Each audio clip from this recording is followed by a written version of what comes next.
ठरलं तर मागचा आजचा एपिसोड अगदी मस्त आहे प्रेक्षकांनो. कारण घरच्यांनी विचारलेल्या प्रश्नाची उत्तर देताना अर्जुनची जी फजिती झाली ती बघताना आपल्याला सुद्धा खूप मजा येणार आहे. चला पटकन सुरुवात करूया आजच्या भागाला. घरामध्ये चर्चा चालू असते. डेटवर गेल्यानंतर कोणी मिरच्या वगैरे आणतं का?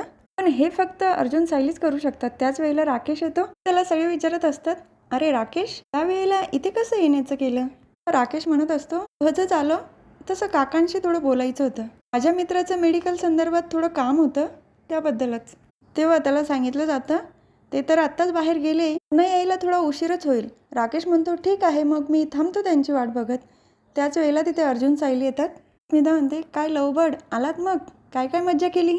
कल्पना काकूही म्हणत असतात, बाहेर खूप छान पाऊस पडतोय ना, मज्जा केली असेल, पण बाहेरचं काही खाल्लं नाही ना? तर सायली सांगत असते, पाऊस तर छान येत होता, आम्ही बाहेरचं काही खाल्लं नाही, पण भुट्टा खाल्ला. आणि अशा मस्त पावसामध्ये गरमागरम भुट्टा खाण्याची मजाच खूप वेगळी आहे. अर्जुन पण सायलीकडे बघतच असतो.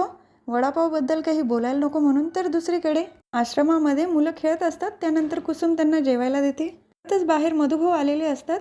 कुसुम म्हणते, हे काय मधुभाऊ, मी तुमच्यासाठी जेवायला आणतच होती ना मध्ये. मधुभाऊ सांगत असतात, अगं किती दिवसापासून मी एकाच जागेवर होतो ना, मी बाहेर आल्यानंतर बरं वाटतं मला. ते पण बाहेर येऊन बसतात आणि कुसुम त्यांना जेवायला देते. मधुभाऊंना बघितल्यानंतर मुलांची लिस्ट तर चालू होऊन जाते. एक मुलगा म्हणतो, मधुभाऊ मला शाळेची फी भरायची आहे.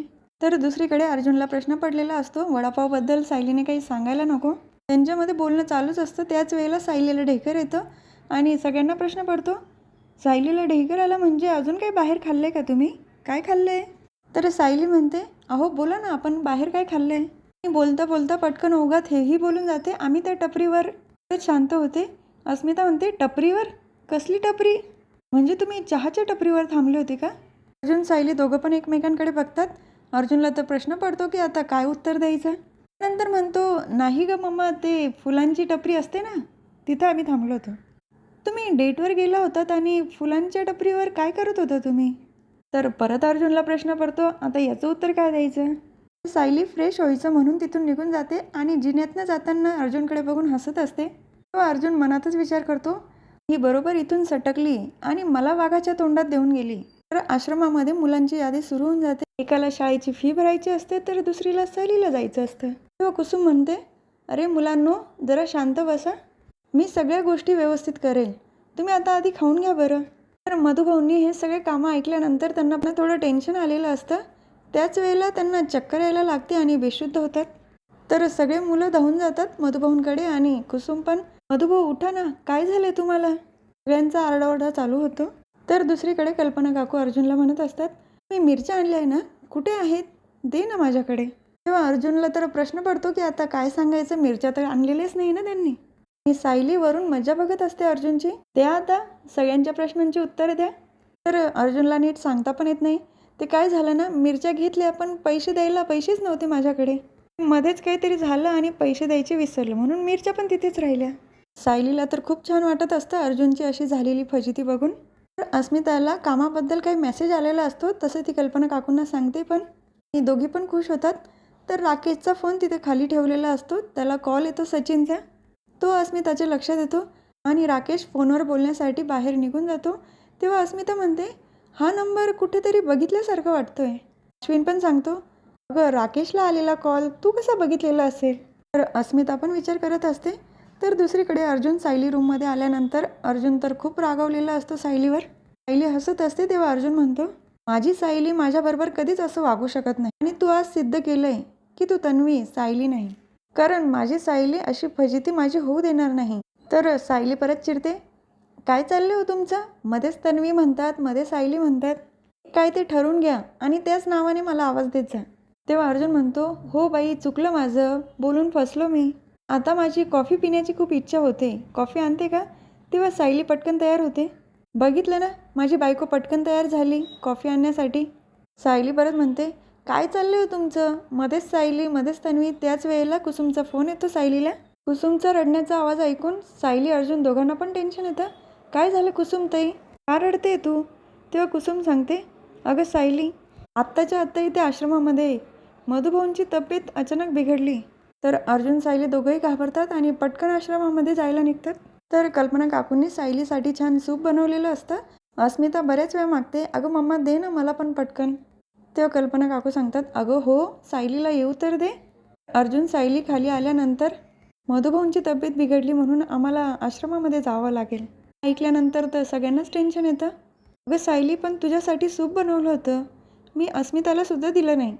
सायली म्हणते, आम्ही आधी आश्रमामध्ये जाऊन येतो. दोघं पण आश्रमामध्ये निघतात. तर राकेश मनामध्ये विचार करतो, दोघांचा तर खरं मी पाठलाग करायला हवा होता. इथून असं उठलं तर या बाकीच्यांना संशय येईल. पण मी एवढा वेळ कामासाठी थांबलोय आणि अचानक गेल्यानंतर परत प्रश्न विचारतो. तर दुसरीकडे महिपत शिकरेंनी साक्षीला व्हिडिओ कॉल केलेला असतो. त्यांच्याकडे जे सोनं पैसे जमा झालेले ते दाखवत असतात. बघितलं ना साक्षी, चांगल्या मार्गाने सुद्धा पैसे कमवता येतात. आणि असं सहज पैसे भेटत असेल, कशाला ते हाणामारी करत बसायचे. त्याच वेळेला तिथे सचिन येतो. काय अण्णा, तुम्ही एवढ्यातच खुश झालात? हे तर काहीच नाही, अजून आपल्याला करोडोंनी पैसे कमवायचे. दुसरीकडे अर्जुन सायली आश्रमात आलेले असतात आणि डॉक्टरसुद्धा आलेले असतात मधुभाऊंना चेक करण्यासाठी. तेव्हा ते सांगतात की हे खूप जास्त विचार करताय आणि त्यामुळेच त्यांची तब्येत अशी बिघडली. त्यानंतर डॉक्टर तिथून निघून जातात. तेव्हा सायली विचारते, कुसुमताई नेमकं काय झालं होतं? तेव्हा कुसुम सगळा घडलेला प्रकार सांगते. आम्ही घरातल्या गोष्टींबद्दलच त्यांच्याशी बोलत होतो, पण अचानक त्यांची तब्येत बिघडली. आणि तेव्हा मधुभाऊंना पण शुद्ध आलेली असते. तर सायली सांगते, मधुभाऊ तुम्ही नका टेन्शन घेऊ, सगळं काही ठीक होईल. आता इथून पुढे आश्रमाची जबाबदारी मी घेईल. मधुभाऊ म्हणतात, अगं सायली, पण तू प्रेग्नेंट आहे ना, तुला जमेल का हे सगळं? सायली सांगत असते, हो मधुभाऊ, तुम्ही नका काळजी करू, सगळं व्यवस्थित जमेल मला.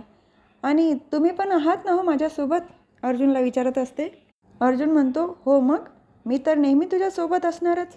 जी काही मदत लागली ना, मी नक्की करणार. सायली म्हणत असते, मधुभाऊ, लहान असताना तुम्ही मला सांभाळलं, मला काय हवं नको ते सगळं बघितलं आणि माझी काळजी घेतली. तर तुमच्या या पडत्या काळामध्ये मी सगळं सांभाळू शकतेच ना, तेव्हा नका काळजी करू. मधुभाऊंना पण थोडा धीर आलेला असतो. आता सायली सगळी जबाबदारी घेणार म्हणजे इथून पुढे पण सगळं व्यवस्थित होईल.